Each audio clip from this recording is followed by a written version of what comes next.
September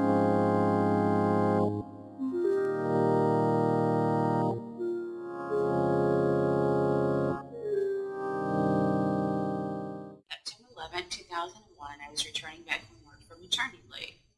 What a way to come back to work.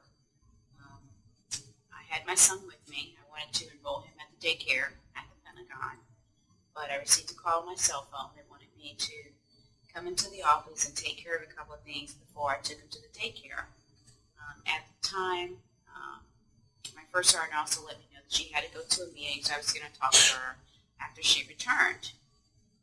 Of course, I didn't think I was going to be able to get him cleared to go back, in the particular area, but for some kind of reason or circumstance, it was able to happen. As soon as I sat down at the computer, I put my son to my left in his stroller. As soon as I sat down at the computer, I went to turn the screen on, and when I pressed the button, boom. Things were dark. All of a sudden, I was covered from my neck all the way down in debris, and I was laying on my stomach. My son, of course, was blown completely out of his stroller, and he too was covered in debris. When Elijah stopped crying, that's my son, he stopped crying, so I thought, he was dead. I knew that I had to do something to try to, save him. At the same time, there were also other people who were there who were trapped in between the floors and in debris who were also making particular sounds. Help me, save me. I got to get out of here. You heard screaming. There was a lot of hysteria at that particular time. I was very split about what I should do. Either try to find my son and get him out of here or try to help these people.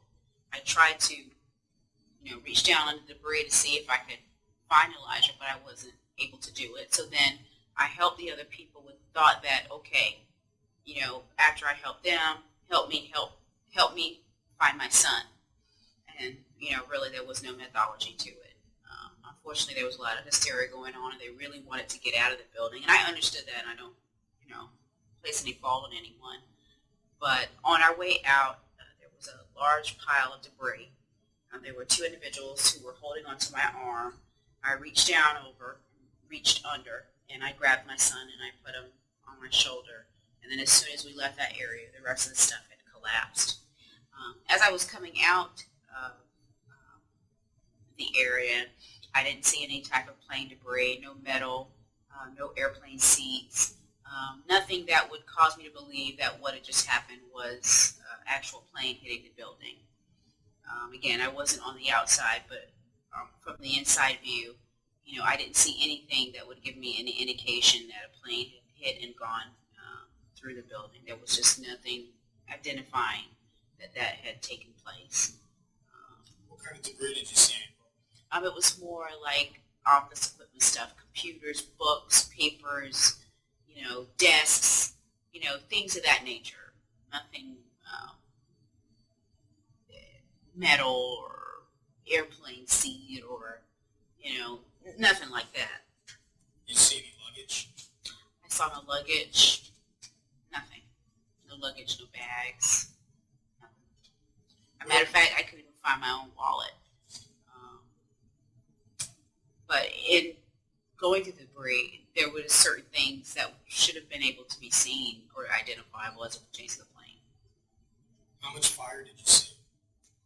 Not much. It wasn't a lot. And I don't know what that was due to. I know there was when the computer screens were blown out, there were fires in that area of the computers. But it was just very smoky. But that's it. I wasn't covered in jet fuel. My child wasn't covered in jet fuel. The people that we helped get out in between the areas, they weren't covered in jet fuel. So, I don't know.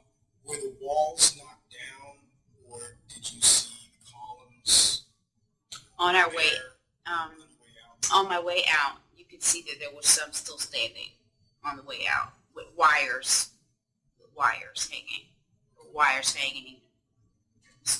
Coupled, not consistently, but you did see. Okay.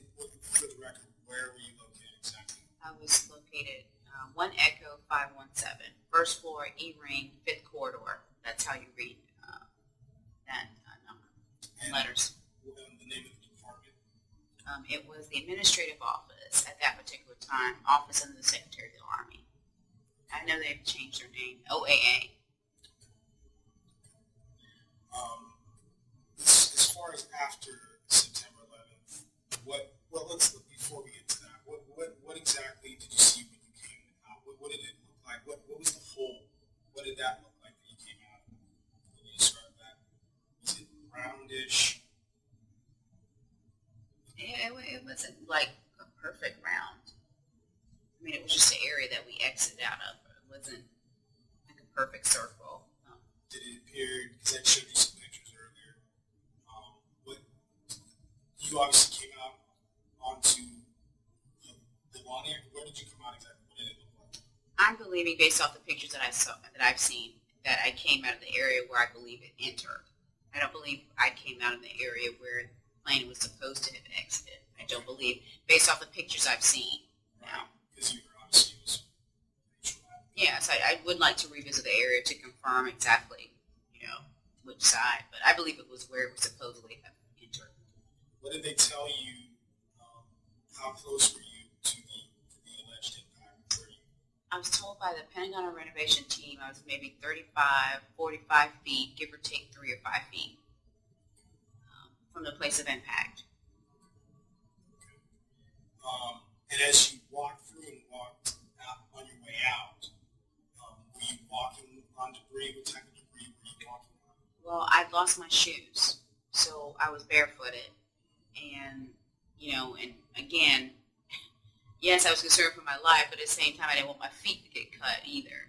So I was trying to be extra careful. And I walked on that debris, and it wasn't hot. It wasn't burning. It wasn't anything like that. And, I just know it was basically papers, books, just office stuff, concrete, wall stuff.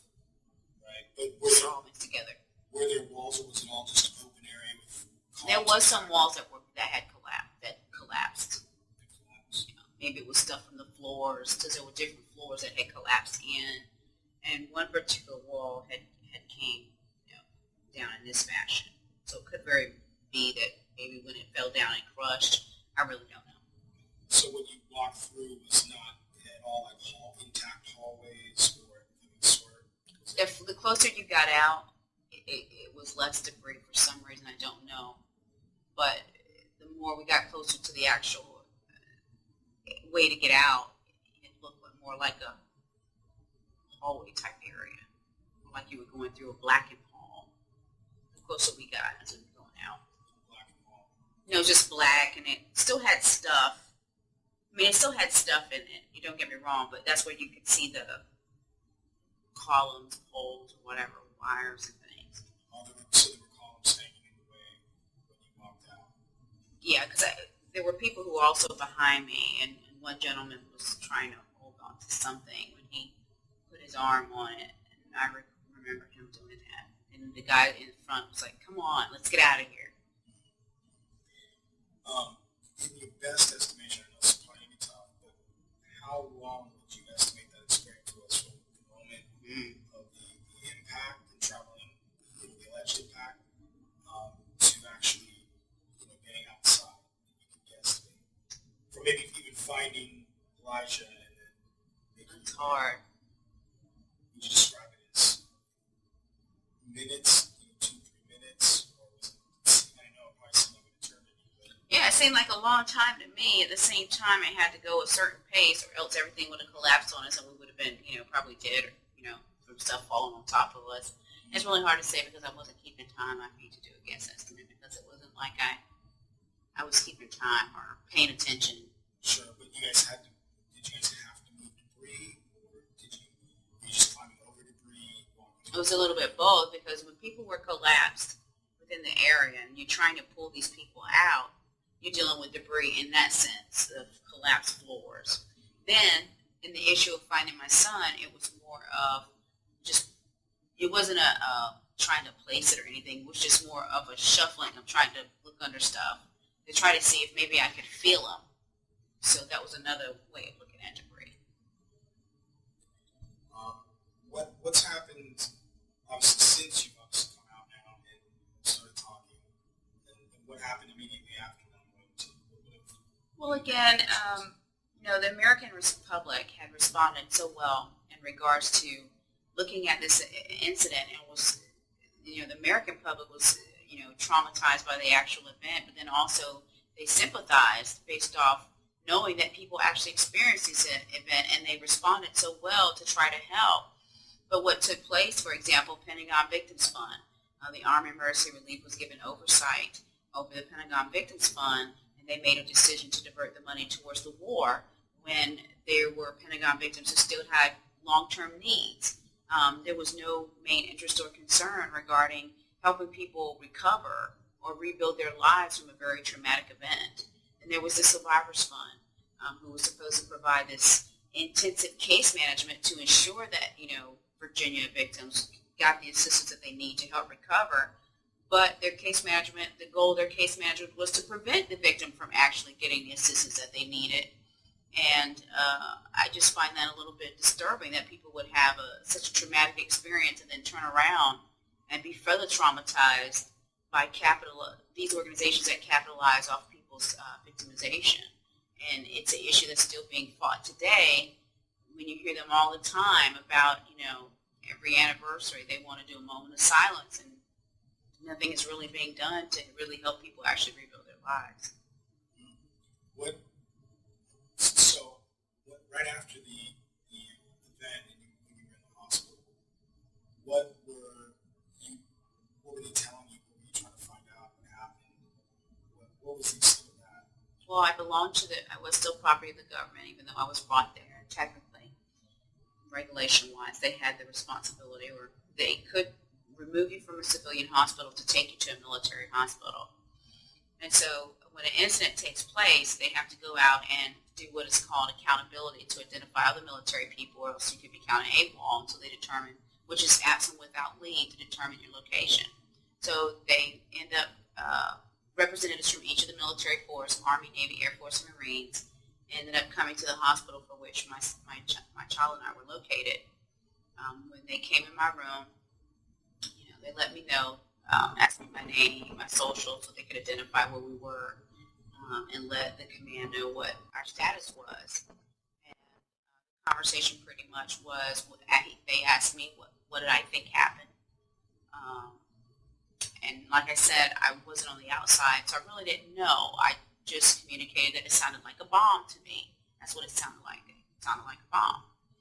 And then they made a point to say, well, what it was this, that it was a plane and it hit the building. So it sounded like a bomb? Yeah. I mean, Was there a flash at all? Do you remember? There was no flash, but you got to remember, I go to put my finger on a computer, so I thought I triggered it. Wow. You know what I'm saying? Right. I mean, it happened like right when I put my finger on this button, and I had pushed it all the way in. So my immediate thought was, I must have triggered it. So that's why I'm thinking bomb. So there were some concerns there. Right. Now, if it happened like as I was going to the computer, maybe I would have thought something else. But it happened like right when I put my finger on that button. So I was thinking all types of things at that time. And you also had an interesting experience or a site that you'd seen before you got into the office, right? Exactly. There's another security area where you can go to get badges, and then there's an area where you can walk down and go to the metro station, because most people that work at the Pentagon catch the metro station. What I thought was quite unusual was, as I looked down the stairwell, there were what I believe to be the bomb snooping dogs. And you wonder, well, what are they doing here? That's all I remember asking myself, well, what are they doing here today? There were just little things throughout, the Pentagon as I was walking through that I noticed that I would, what's that all about? It's kind of out of place. Kind of. The fact I was able to get my son, easily through, that's like, what's going on with that? And then I go in this particular place, I look down and I see that, I'm thinking, what's that all about? But not really connecting any dots to think that maybe something's up or anything like that. You were actually unaware of the attacks, correct? I wasn't aware. And no one had said anything in the office or the hallways? Nothing, no alert, no warning, no heads up, nothing. What is the extent of what you were trained on as far as the defense mechanisms of the Pentagon if something is an inbound object is coming, or is there any Well, technically, really, there isn't anything that should get within a certain mile radius. And at the top of my head, and at this point in time, I can't remember the actual radius. I can give it to you another time. But there's nothing that's supposed to come within a certain mile radius of the building. And what amazes me is that they're claiming that this plane came within that radius and then further penetrated this building. That's supposed to be one of the most secure and safest buildings in all the United States of America. That's very hard. And then what is the probability of not one security measure operating on that particular day? That's just a bit unusual. No alerts, no warnings. And here the World Trade Center had already been hit. And I know that there's a room where they have the televisions where they monitor the news. Yet nobody was running around, talking about the World Trade Center, that something had happened at the World Trade Center. Right, because at 9:03 we were confirmed being attacked by the second plane. And yet for 30 minutes to 38 minutes, you had no idea that you were No attacked. clue. What was the exact time that you can recall the explosion or the concussive force happening, the violent reaction or situation that happened? What time was it exactly? I couldn't recall the time, but I know my watch stopped at 9:30. My watch stopped at 9:30. I can't say, because it wasn't like I was looking at my watch or anything like that. How do you feel about a lot of the obviously the victims and even witnesses to the event? How do you feel about them today? What would you like to say to them if you could say anything to them? And not to be afraid to come forward and discuss things that they may have seen, and if they know someone who has information, that to come forward and know that it's for a greater cause and a greater good.